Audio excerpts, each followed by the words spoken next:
After many years of service at PricewaterhouseCoopers LLP and in practice with Hogan Lovells LLP, author Dale Ogun founded his own law firm, London-based Aiken Palmer LLP, where he has served for over 21 years. He has also he also has a practice in Lagos, Nigeria. He is the owner of Lawless Publications and author of several books for the London-based company, including A Slave Ship Called Jesus, and his latest release, Culprits, The People and the Paper That Made Nigeria. Yes, this is Port of Harlem Podcast. I'm Wayne Young, your host for this show, and also publisher of Port of Harlem magazine at portofharlem.net.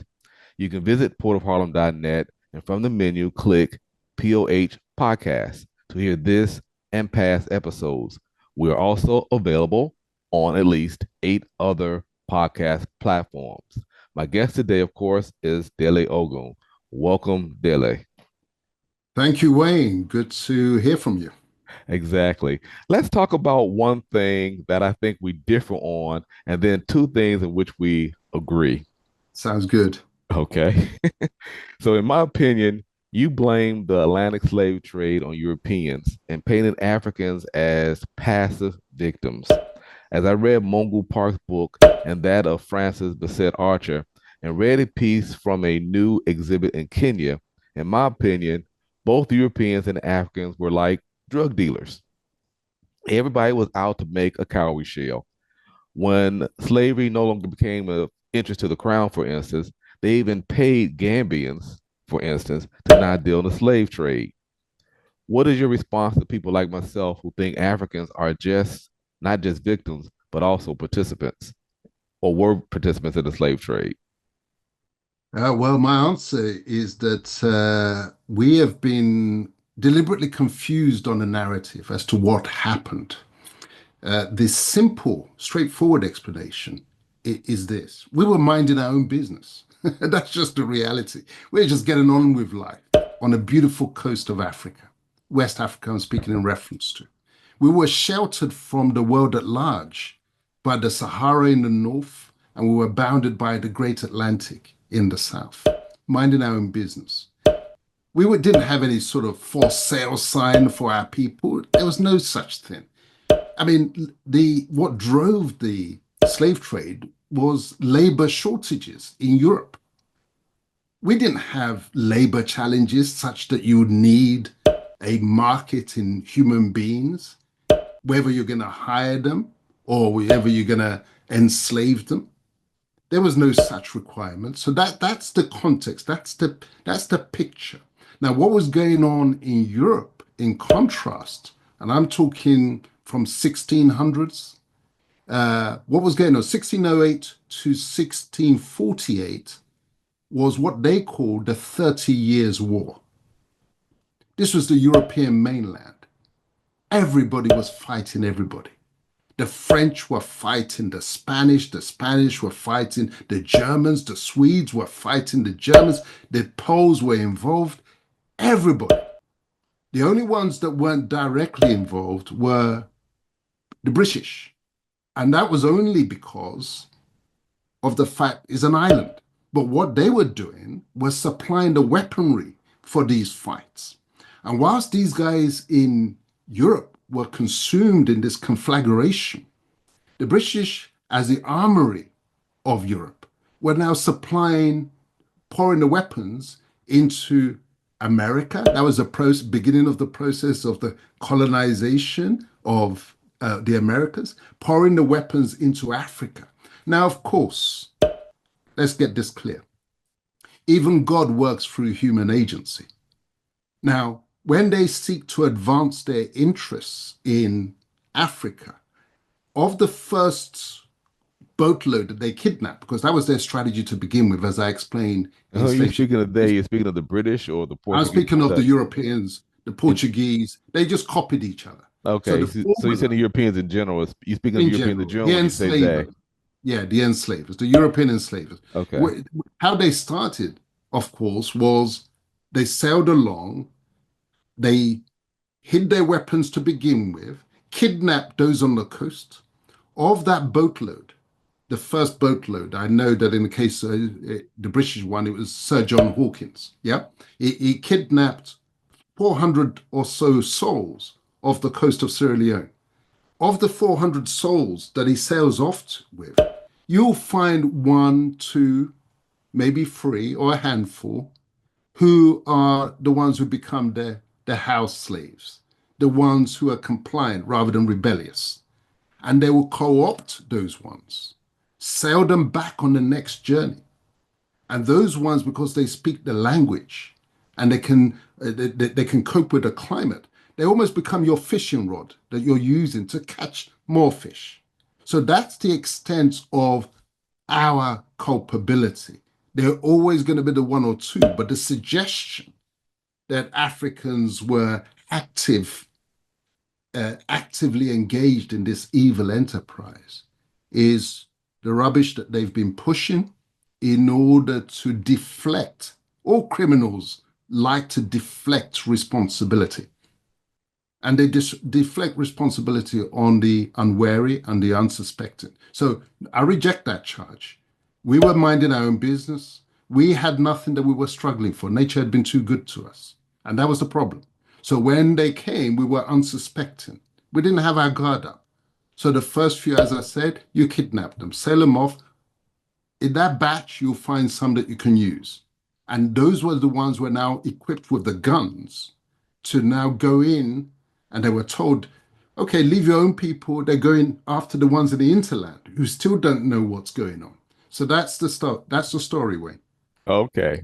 Well, I said we're gonna slightly disagree still on that. I mean, I like your thought process that we weren't there with for sale signs on the shore saying, "Hey, we got some people for sale." You're But damn then I right. also read the stories of how, for instance, the king of Woolly had re-kidnapped, well, I should re-kidnapped, re-enslaved some Africans, or they called them liberated Africans that the British had even freed Yeah. because they wanted the money and the cows. So Yeah, but that one you're referring to, was he an original ruler or a deposed ruler? Because what they did, the he ones who was wouldn't a play along ruler. with He them, was ruler they'll along the depose them. Gambia River. Yeah, what they did, the ones who wouldn't play along with him, you depose them naturally. You Yeah, expect that. You need partners in any enterprise. that part I would agree. They definitely had partners. There you go. Okay. And there's a difference between willing partners, the ones that they've co-opted, that they've bribed, who typically is like right now, typically many of them should not be leaders, but they're in office because of the ones who are supporting them financially and militarily. Okay. So we're going to say, let's move on to the next one. And I encourage people to just read more for themselves and ponder those thoughts. So you credit the Haitians for having a profound impact on the ending of the slave trade, as did Frederick Douglass. In fact, Frederick Douglass wrote, "The freedom that has come to the colored race the world over is largely due to the brave stand taken by the sons of Haiti. Yet Black Americans allow a privileged felon to say that the sons and daughters of the Haitian Revolution ate the dogs and ate the cats. And some younger blacks ignored the disrespect and said AKA, which is a black sorority, and Howard University graduate Harris disrespected them. In your mind, how does this scenario play from a historical context presented in either of your two books we presented in Port of Harlem? Well, there are two points. First of all, the initial spur, even for what the Haitians achieved, actually came from the Africans in America, because the War of Independence, 1776, was the beginning of the process, Of the process in Haiti. the Haiti process, Gotcha. and also the process of the ending of slavery and the slave trade. What do I mean by that? You see, both sides, the whites in the American War of Independence, um, uh, they enlisted the enslaved Africans because the British couldn't bring enough troops across from Britain, across the Atlantic, to fight their white settlers who were now running off with their colony, which was the American colonies. And so what did they do? They turned to the enslaved Africans and they said, fight for us. When we win, we will free you. That is a bargain. This is not a grant of emancipation. This was a bargain, a deal. Exactly. And the Africans took up the arms, put their lives on the line, Right. and they fought. And conversely, on the other side, the American settlers, realizing that the Brits were, if you like, cheating by recruiting this crazy army, I think they probably they said they were cheating, but go ahead. they matched the bargain. They said, okay, if that's the way you want to play it, we're going to promise them freedom if they fight for us. And when we win, we will free them. So the Africans in America had offers on both sides. This is what I explained in the book. And they accepted the bargain. They fought. Lawyers will say that was the deal, that was the consideration, that was the bargain. And at the end of it, they had earned their freedom. Now, this point is little understood, and that's what I wanted to get across. So that was the first stage in the process. Now, where the Haitian dimension comes in is this: what what the French did in order to help the American rebels who were breaking away from Britain. They supplied enslaved Africans in Haiti to fight on the side of the rebels. And so those ones now became equally accomplished in warfare and the use of modern weapons. Now, the trick that the French missed out on, which led to the Haitian Revolution, was that at the end of the American War of Independence, what they did, they returned the Africans in Haiti who had now militarized, they returned them back to Haiti. And those ones went back in great numbers. And if you've been on the front line and you've been putting your life on the line and you've been in serious warfare, you ain't getting back to a life of enslavement just Mm. like that. So those ones now uh, rose up and led by Toussaint Louverture. And that was the background to the self-liberation of the Africans in Haiti. But in the meantime, the Africans in America to whom freedom had been promised at the end of the war, those are the ones, when the whites were delivering on the bargain, those are the ones that were now shipped off. In the case of the British, they were shipped off to Sierra Leone. That was the creation of the colony of Sierra Leone in 1808. And the American ones were shipped off to Liberia. That was the foundation of the creation of the colony of Liberia. So this is a story of self-liberation in a way that we haven't really understood it in the past. Yeah, and I'm just beginning to grasp that because some of the things you mentioned in particular, I haven't read, but as you were saying that, I was thinking about how in one of the books on the Gambia in particular, the guy speaks of the West Indian Regiment that was Yes. stationed in Sierra Leone Yep. that went to the Gambia to enforce British rules, Yep. or that there were that there were Haitians fighting at the Battle of Savannah with the British against the Americans during the War of Independence. Yep. And in particular, in our exhibit in the Gambia on West Africans in early America, we talk about Richard Pierpoint, who was one of those African Americans who had to decide whether to fight for the British or fight for the Americans. And he ended up fighting for the Canadians and went to Canada. Yep. Yep. This is the story of all these, and it's an aspect of the history that our peoples have not really understood. The Right. I don't war, think it's or really the explained to self-liberation us, though. process. It's not really, I mean, unless only in your books in particular have I been more consistently seeing where people speak in those terms because it hasn't been presented as often or as completely as what you just said about pretty much that the people who got the guns, who got the training, were initially fighting oftentimes for white people. Yep, that is right. So huge respect is due to the people of Haiti. Huge respect, and also huge respect is due to the Africans in America.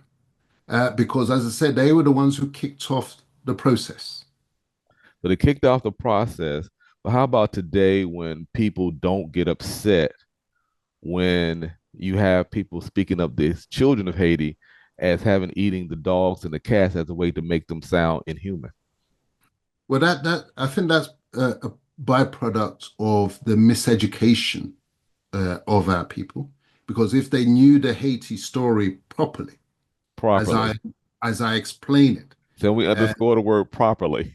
yes, yes, indeed, because one can understand it, and one can understand it improperly, or you can understand it properly. And the true narrative is one that gives huge respect and reverence to the people, the Africans in America, and also the people of Haiti, and even those who refer to the people of Haiti eating cats and dogs, uh, uh, that also is a product of their miseducation in terms of understanding the role that the Haitians played in making America free.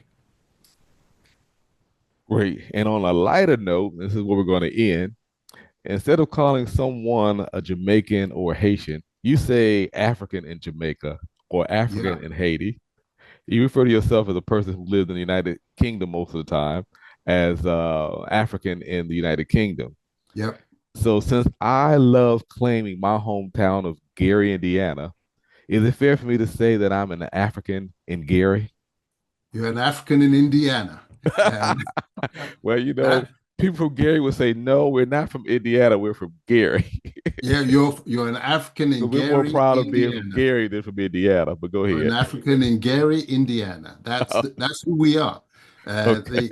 You see, as I was doing that research, and I was, especially when I looked into the Toussaint Louverture story, uh, and it's easy to see him as a Haitian because that's a new identity. One of the big points that I make in slave ship is how new identities were created for our people, the Africans. So Jamaica is a new identity. Columbus thought that when he arrived in Haiti, he thought he was in India, and Right. that's where the term West Indian came from. So we start being referred to as West Indians. Which captures Jamaicans, Bajans, Antiguans, and all the rest of them.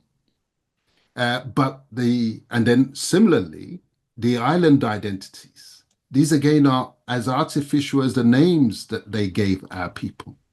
So when you sort of scrape it off, what you're left with is the Africans. So as I was reading into Toussaint Louverture, I said this guy came from Benin Republic in West Africa. That's where he was from. But by virtue of the enslavement experience, he now is poured into a new mold, which is Haitian, just as some were poured into a new mold, which is St. Lucian. These are just molds. Exactly. Modes made up by other people. Absolutely. So we take them back. We're all coming back. We're Africans in wherever we are. And wherever we are. Well, that was the end of our official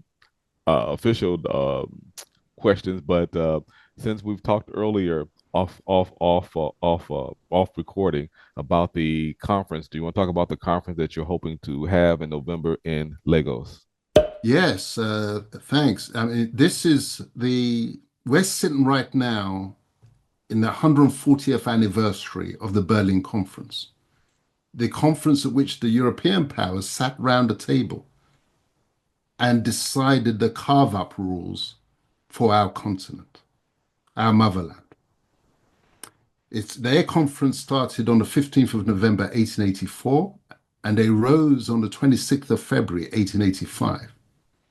Now, we Africans, wherever we are, we've never come together to say, what did they discuss at Berlin over the 4-month period?